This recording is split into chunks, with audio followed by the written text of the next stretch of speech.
I've heard directly from patients in North Carolina. They can't afford the medications that they need. The cost of drugs covered by Medicare grew at a rate faster than inflation. It's serious for families that are struggling to keep up with the rising cost of grocery, utilities, seniors living on fixed incomes.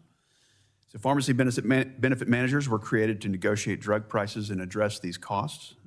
There are concerns that patients aren't seeing the savings that get negotiated. Now, the healthcare industry is complex. We need to examine what is causing this cost increase and consider ways to bring more transparency to the drug supply chain. So Dr. Oftebro, you discussed how PBMs retroactively claw back fees and reimbursement dollars from a pharmacy after a patient picks up a prescription and the pharmacy has paid for its service.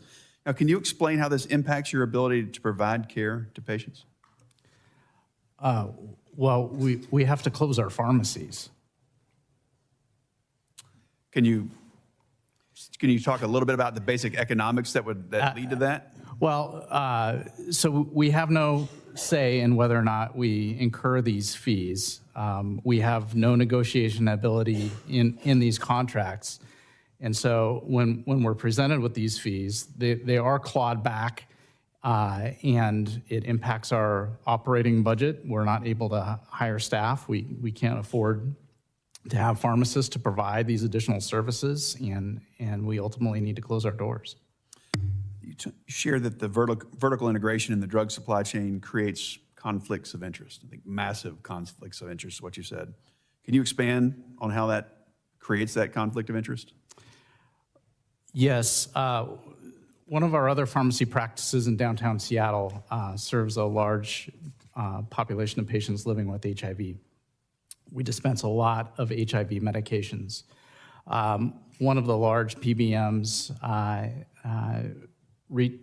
sent us a letter and said that they were going to move all of the HIV medications into a specialty category, and that if we wanted to continue to be able to dispense these medications, we would need to seek third-party accreditation, pay the PBM thousands of dollars in fees. We would have to leave our PSAO, which is the entity that helps negotiate contracts on behalf of independent pharmacies, and sign a direct contract with the PBM. We had to do all of those things before they would show us a contract. Because this was such a crucial service to a vulnerable patient population, we had no choice. And when we received that contract, it was a significantly lower reimbursing contract. We lose hundreds of dollars on every fill of these HIV medications that they would prefer to steer into their own specialty pharmacy. There's a study out of the state of Florida by 3-Axis Advisors that demonstrates that in those situations, those PBM-owned specialty pharmacies are actually charging more for those medications than when they're paid for in the independent pharmacies.